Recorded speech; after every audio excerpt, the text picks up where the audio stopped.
Assalamualaikum warahmatullahi wabarakatuh. Perkenalkan, nama saya Siti Fatimah Ramadhani dengan NIM 904012412.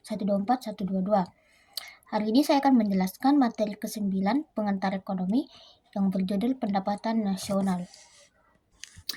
Konsep dasar pendapatan nasional. Pendapatan nasional didefinisikan sebagai jumlah barang-barang dan jasa-jasa akhir yang dihasilkan oleh suatu negara pada periode tertentu, biasanya 1 tahun. Nilai pendapatan nasional yang dihasilkan merupakan nilai pasar dari barang dan jasa. Nilai pasar tersebut dalam arti kotor atau bruto, karena tidak seluruh produk yang dihasilkan pada periode tertentu merupakan penambahan pada produk yang ada, khususnya untuk barang modal. Sebagian besar dari produk baru yang dihasilkan merupakan penggantian dari produk lama yang nilai ekonomisnya telah habis pakai pada proses produksi. Jenis investasi yang merupakan penggantian barang modal yang lama merupakan pengertian dari investasi bruto. Untuk mengubah investasi bruto menjadi investasi neto, maka nilai investasi bruto harus dikurangi dengan penyusutan depresiasi barang modal tersebut. Pendapatan nasional merupakan salah satu indikator yang dapat digunakan untuk mengukur laju pembangunan dan perkembangan tingkat kesejahteraan suatu negara dari waktu ke waktu. Selain itu, dengan pendapatan nasional dapat diketahui arah, tujuan, dan struktur perekonomian di suatu negara. Dalam perhitungan pendapatan nasional, yang dihitung hanyalah barang akhir atau final goods. Sedangkan barang antara intermediary goods tidak dihitung dalam pendapatan nasional. Barang akhir merupakan barang yang langsung dikonsumsi dan tidak digunakan sebagai input pada proses produksi selanjutnya. Sedangkan barang antara merupakan barang yang digunakan sebagai input pada proses produksi selanjutnya. Hal ini untuk menghindari suatu produk diperhitungkan berkali-kali dalam perhitungan pendapatan nasional. Dalam kenyataannya, sangat sulit membedakan barang antara dan barang akhir. Roti tawar misalnya, bagi rumah tangga, roti tawar merupakan barang akhir yang akan langsung dikonsumsi dan roti tawar ini tidak dipergunakan sebagai input untuk membuat produk lain. Sebaliknya, roti tawar bagi pegadang roti bakar merupakan barang antara karena roti tawar digunakan sebagai salah satu input dalam membuat roti tawar. Pendapatan nasional dihitung berdasarkan periode tertentu. Biasanya periode perhitungannya secara tahunan. Dengan perhitungan periodik secara tahunan, pendapatan nasional dapat digunakan untuk menunjukkan perkembangan perekonomian satu negara dari waktu ke waktu. Data pendapatan nasional adalah salah satu indikator makro yang dapat menunjukkan kondisi perekonomian nasional setiap tahun. Manfaat yang dapat diperoleh dari data ini antara lain adalah 1. PDB harga berlaku nominal menunjukkan kemampuan sumber daya ekonomi yang dihasilkan oleh suatu negara. Nilai PPDB yang besar menunjukkan sumber daya ekonomi yang besar, begitu juga sebaliknya. Yang kedua, PNB harga berlaku menunjukkan pendapatan yang memungkinkan untuk dinikmati oleh penduduk suatu negara.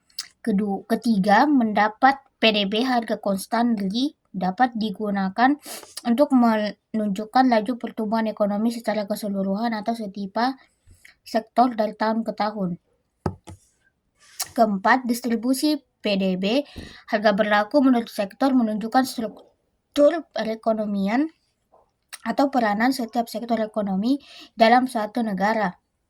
Sektor-sektor ekonomi yang mempunyai peran besar menunjukkan basis perekonomian suatu negara. 5. PDB harga berlaku menurut penggunaan menunjukkan produk barang dan jasa digunakan untuk tujuan konsumsi, investasi, dan diperdagangkan dengan pihak luar negeri.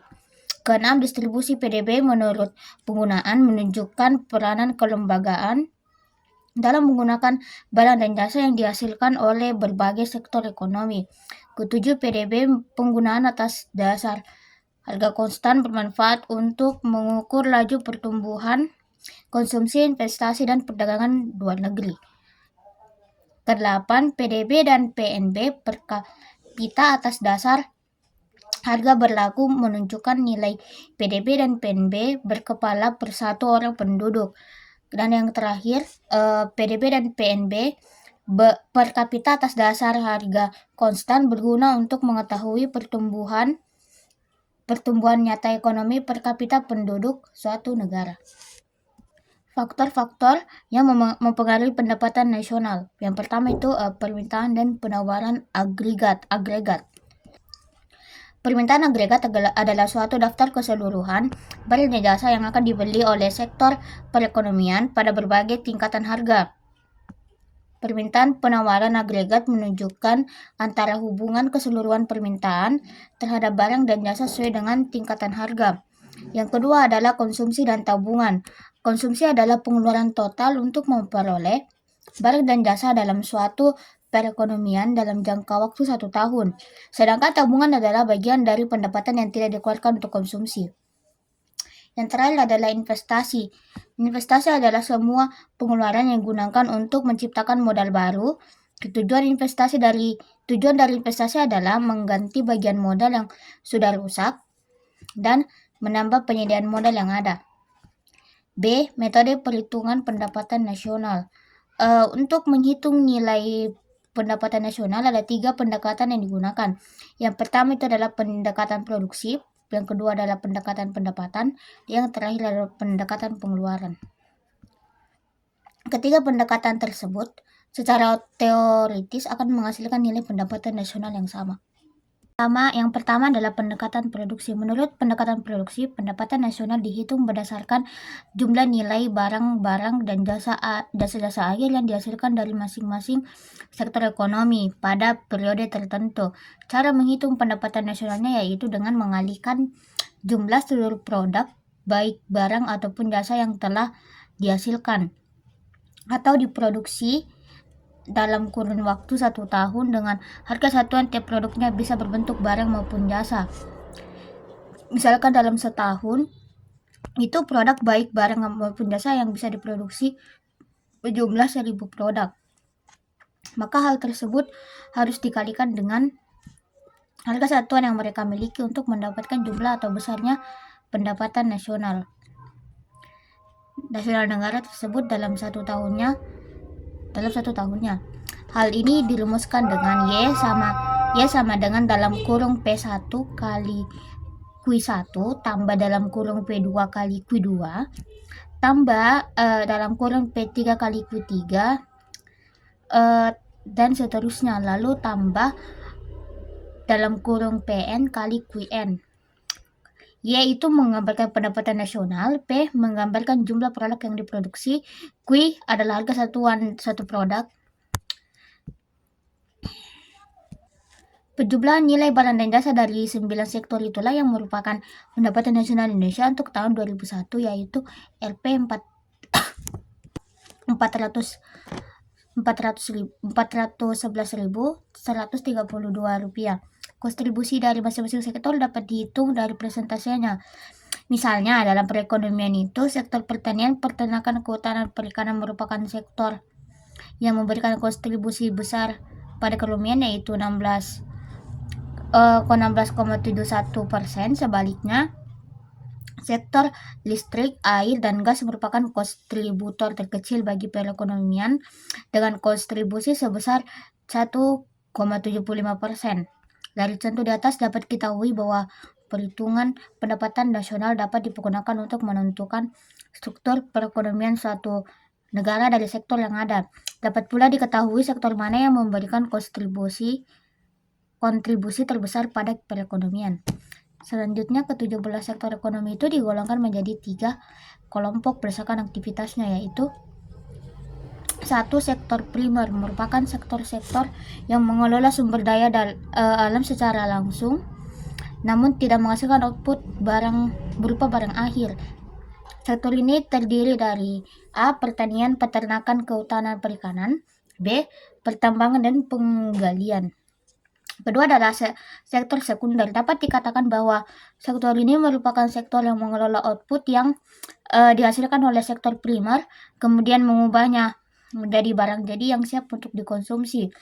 Industri ini dibagi menjadi dua, yaitu industri berat dan industri ringan yang terdiri dari A. Industri pengolahan, B. Listrik, air dan gas, dan C adalah bangunan. Beberapa negara menjadikan sektor ini sebagai kontribusi terbesar dalam pendapatan nasional mereka seperti Amerika, Singapura, serta Rusia. Negara-negara tersebut tergolong sebagai negara industri.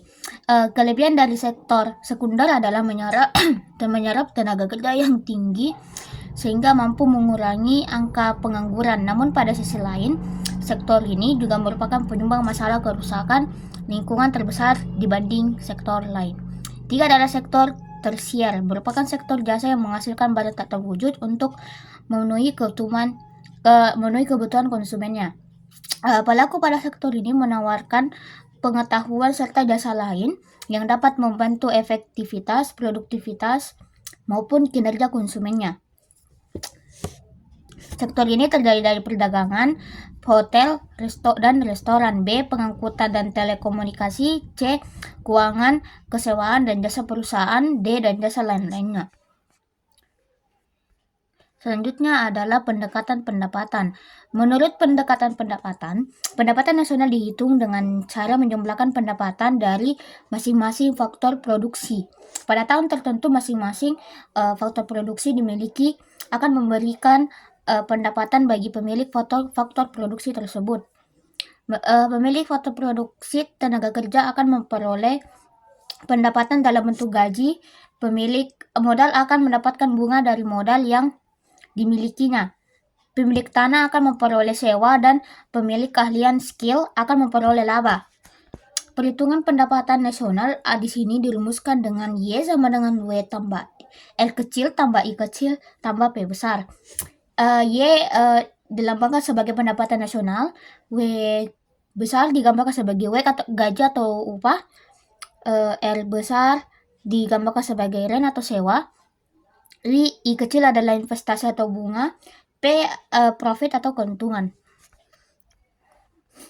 Selanjutnya adalah pendekatan pengeluaran. Pendapatan nasional juga dapat dihitung dengan menggunakan pendekatan pengeluaran. Dalam pendekatan pengeluaran, pendapatan nasional dihitung dengan cara menjumlahkan pengeluaran dari masing-masing pelaku ekonomi pada periode tertentu. Pengeluaran konsumen untuk membeli barang dan jasa tersebut dengan konsumsi, pengeluaran produsen untuk membeli alat dan bahan produksi disebut investasi, pengeluaran pemerintah untuk membiayai penyelenggara disebut pengeluaran pemerintah. Transaksi perdagangan internasional yang diwujudkan dalam bentuk selisih nilai ekspor dan impor disebut dengan ekspor bersih atau net export. Selanjutnya adalah konsep lain dalam pendapatan nasional. Ada beberapa konsep pendapatan nasional, diantaranya yaitu pendapatan nasional bruto, pendapatan nasional neto, pendapatan nasional, pendapatan perseorangan, dan pendapatan siap pakai. Masing-masing konsep tersebut dalam perhitungannya saling berkaitan. Untuk lebih jelasnya keterkaitan masing-masing pengertian dapat dilihat contoh di bawah ini. Pertama adalah Gross National Product (GNP) atau produk nasional bruto, merupakan nilai produk berupa barang dan jasa yang dihasilkan oleh penduduk suatu negara dalam satu periode, biasanya itu 1 tahun. Termasuk barang dan jasa yang diproduksi oleh warga negara yang berada di luar negeri, namun tidak termasuk barang dan jasa yang dihasilkan oleh pihak asing yang beroperasi dalam negara tersebut. Hal ini berguna untuk menghindari perhitungan ganda karena pihak asing tersebut sudah dihitung oleh negaranya sendiri. Yang kedua adalah Net National Product atau produk nasional neto, adalah jumlah barang dan jasa akhir yang diproduksi oleh satu negara, baik masyarakat maupun pemerintah pada tahun buku yang bersangkutan. Dikurangi dengan penyusutan alat-alat produksi yang digunakan. NNP secara umum masih kurang mencerminkan pendapatan nasional karena depresiasi merupakan tafsiran yang belum tentu benar sehingga dapat menimbulkan kesalahan dalam penerapannya. Dapat dirumuskan sebagai berikut. NNP sama dengan GNP kurang penyusutan. Selanjutnya adalah Pertumbuhan pendapatan nasional. Pendapatan nasional dapat digunakan untuk mengatur tingkat ekonomi yang mampu dicapai pada tahun tertentu, karena perhitungan pendapatan nasional biasanya dilakukan setiap tahun. Pertumbuhan pendapatan nasional dapat dihitung dari tahun ke tahun untuk melakukan perbandingan antara tahun. Ada kendala yang dapat menyebabkan ukuran tersebut biasa, yaitu perubahan ekonomi dari tahun ke tahun selalu mengalami perubahan. Paling tidak ada dua kondisi yang selalu mengalami perubahan, yaitu A. Perubahan tingkat kegiatan ekonomi, B. Perubahan harga. Untuk mengatasi kedua perubahan tersebut, maka perubahan tingkat harga tahun harus dipertimbangkan dalam pertumbuhan pendapatan nasional. Dengan kata lain, pengaruh harga terhadap nilai pendapatan nasional harus dihilangkan atau dinetralkan. Cara ini dilakukan agar nilai pendapatan antar tahun dapat digunakan untuk mengukur perkembangan dan perbandingan kegiatan ekonomi secara benar. Perbedaan antara GNP dan GDP. GNP adalah Gross National Product atau Produk Nasional Bruto, merupakan jumlah barang jasa yang dihasilkan oleh warga negara suatu negara, baik yang di dalam negeri maupun luar negeri. Montan ini sering juga disebut dengan konsep kewarganegaraan karena perhitungannya didasarkan pada jumlah output yang dihasilkan oleh warga negara atau dalam suatu negara. Sedangkan Gross Domestic Product (GDP) atau Produk Domestik Bruto merupakan jumlah barang dan jasa yang dihasilkan oleh seluruh penduduk yang berada dalam wilayah hukum suatu negara tanpa memperlibatkan apakah produk tersebut warga negara dari negara bersangkutan ataupun warga negara dari negara asing. Dan yang terakhir, manfaat perhitungan pendapatan nasional.